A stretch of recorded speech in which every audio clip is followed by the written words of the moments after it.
بسم الله والصلاة والسلام على رسول الله. كنتمنى يلقاكم هذا الفيديو بألف خير وصحة وعافية وأحوال طيبة بإذن الله. ومرحبا بكم معايا في فيديو جديد ووصفة جديدة. ووصفتنا ديال اليوم كما تتشوفوا هي لعشاق الحامض، تشيز كيك بالحامض بدون جيلاتين. هذه أحسن وأسهل وألذ كيك بمذاق الحامض أو السيترون، تجي كريمية رطبة تتعجب الكبار قبل الصغار. القوام ديالها كريمي وخطير ومقاديرها متوفرة، والأهم أننا تنحضروها في وقت وجيز. وتنشكر جميع الأخوات اللي انضموا معايا للقناة، وكذلك الأخوات اللي كانوا معايا منذ بداية القناة. ألف شكر أخواتي، وما تنساونيش من التعليق ديالكم الزوينة واللايك لفيديو فضلا وليس أمرا، وتبارطاجيو الوصفة مع العائلة والأصدقاء باش تعم الفائدة وتكبر القناة ديالي. ودابا غادي ندوزو على بركة الله المقادير وطريقة التحضير. اول خطوه اللي غادي نقوموا بها اننا غادي نحضروا القاعده ديال التشيز كيك او الطبقه ديال البسكوي. غادي نحتاجوا اي نوعيه ديال البسكوي عندك متوفر في المنزل ديالك.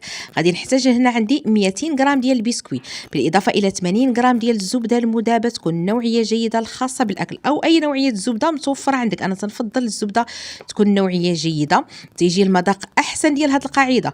تناخذ داك لو بسكوي ونوضعه في واحد الهاشوار ونفرمه جيدا.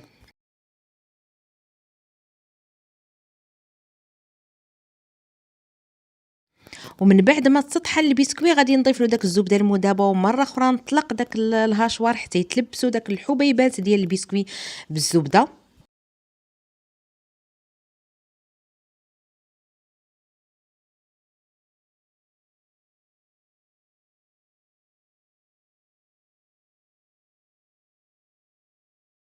وغادي ناخذ هاد الكويغطات الخاصين بالكاب كيك، لا بغيتو توجدوهم في قالب كبير وجدوهم. هاد المقادير اللي عطيتكم راه غادي تحضر لكم تشيز كيك يكون حجم عائلي.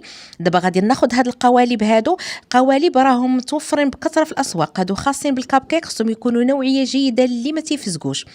غادي نوضع داك لو بسكوي ديالي بهاد الطريقه هادي، نحاول انني نوزعو بشكل متساوي، تقريبا واحد معلقه كبيره في كل القالب.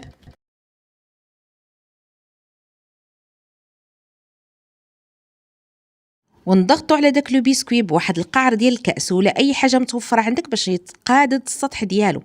ودابا غادي ندوزو على بركه الله المقادير ديال الطبقه الرئيسيه ديال التشيز كيك. غادي نحتاجو فيها اي نوعيه ديال الجبن متوفر عندك.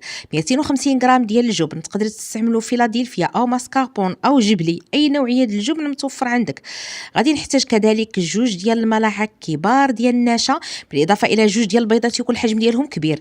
غنحتاجو 85 غرام ديال السكر حبيبات بالاضافه الى 25 غرام من عصير الحامض، جوج ياغورت طبيعي بدون سكر الوزن ديالهم 220 غرام، بالاضافه الى الفانيلا تقريبا واحد ملعقه صغيره الفانيلا. غادي ناخذ داك لو بول اللي واضعه فيه الجبن وغادي نضيف له جميع المقادير اللي عندي. شتو وصفه سهله وبسيطه، والاهم انها دغيا تنحضروها. وغادي ناخذ الطراب الكهربائي او البراميكسور اللي عندك متوفر، وخلطوا هاد المقادير حتى يتجانسوا مع بعضياتهم. ما تبالغوش نهائيا في الخفق البنات، مجرد ان هاد العناصر يتجانسوا مع بعضياتهم ونحيدوا الطراب الكهربائي ديالنا. ومباشرة غادي نفرغ هاد الخليط ديالي من فوق داك الطبقة ديال البسكوي، ونخلي تقريبا واحد القليل من الفراغ، وندخلهم للفرن اللي ديجا مشعول على 180 درجة حرارة من الأسفل والأعلى. غادي نخليهم تقريبا لمدة 20 دقيقة داخل الفرن. وكأسيوس تنضيفها قبل ما ندخلهم للفرن البنات، داك الصفيحة اللي تنوضعهم فيها هاد الصفائح تنفرغ فيها الماء الساخن جدا كما شفتوا. وهاد تشيز كيك من بعد ما خرجته من الفرن، بمجرد انكم تحشي واحد العود خشبي تيخرج ناشف، صافي حيدوا التشيز كيك ديالكم. دابا غادي ندوزو نحضروا واحد الطبقه اخيره اللي تتبقى اختياريه. بغيتوا تضيفوا هذه غنعطيكم طريقه اخرى ولا مقادير اخرين تقدروا ديروهم من فوق هاد الطبقه. انا غنستعمل مستحضر هذا جيلي بنكهه الحامض، راه تيتباع بكثره في لي غون سيرفاس بحال مرجان بحال كارفور. غادي نحتاج تقريبا 48 غرام مع كاس ديال العنبه او شي مره كاس ديال الماء الساخن، كاس وربع ديالو ديال الماء الساخن. غادي نوضعهم في واحد البول داك المستحضر ديال الجيلي، غادي نضيف له داك الماء الساخن وغادي نخلطو جيدا حتى يتجانسوا داك المقادير مع بعضياتهم. هانتوما غادي تشوفوني انني غادي نزيد واحد ربيع كاس ديال الماء يكون ساخن، وغادي نحاول انني نبرد هاد الجيلي ديالي وغادي نفرغو مباشره قبل ما يجمد من فوق داك الطبقه ديال التشيز كيك. بالنسبه في حاله اللي ما كانش عندكم متوفر هاد الجيلي البنات، تقدروا تستعصروا الحامض، تضيفوا عليه الماء، تضيفوا عليه السكر، تقدروا تضيفوا عليه بودره الكريم باتيسير او النشا وتوضعوهم من فوق نار متوسطه حتى تعقد لي الكريمه ديالي، ومباشره تخدموها بالبراميكسور وتضيفوا لها واحد معلقه ديال الزبده تكون نوعيه جيده وتفرغوها من فوق هاد الطبقه. لكم الاختيار.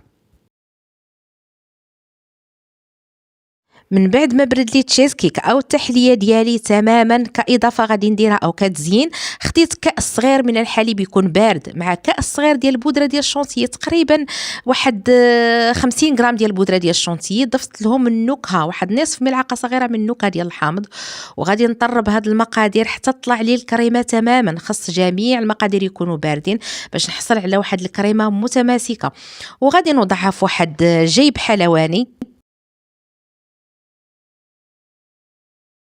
ودابا غادي نحيد داك القوالب. دائما البنات تشيز كيك اللي تندخلو في الفرن دائما تندير له جوج ديال القوالب باش يبقاو القالب الرئيسي تيبقى نقي وما فيه حتى شي حاجه. نتوما شفتوا تيجي بلاطو نقي هماوي، تيجي رائع اكثر. يلا بغيتو ديوه معاكم دابا رمضان ان شاء الله، فين ما مشيتو عند العائله، مشيتو عند الوالدين، ديو معاكم هذا البلاطو، راه راقي تيجي في المذاق ديالو ما نعاود لكمش، فعلا يستحق التجربه.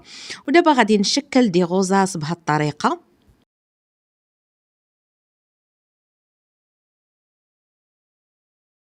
وغادي ناخذ القطع ديال الحامض وغادي نوضعهم من فوق داك الكريم شونتيي، تتعطي واحد المنظر رائع لهاد التشيز كيك.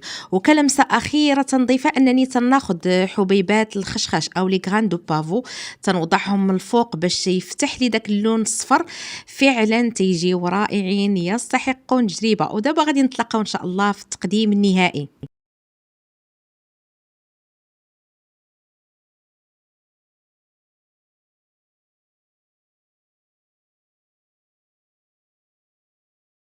وهذا هو التقديم النهائي ديال التشيز كيك. احسن مرحله تتعجبني هي هذه.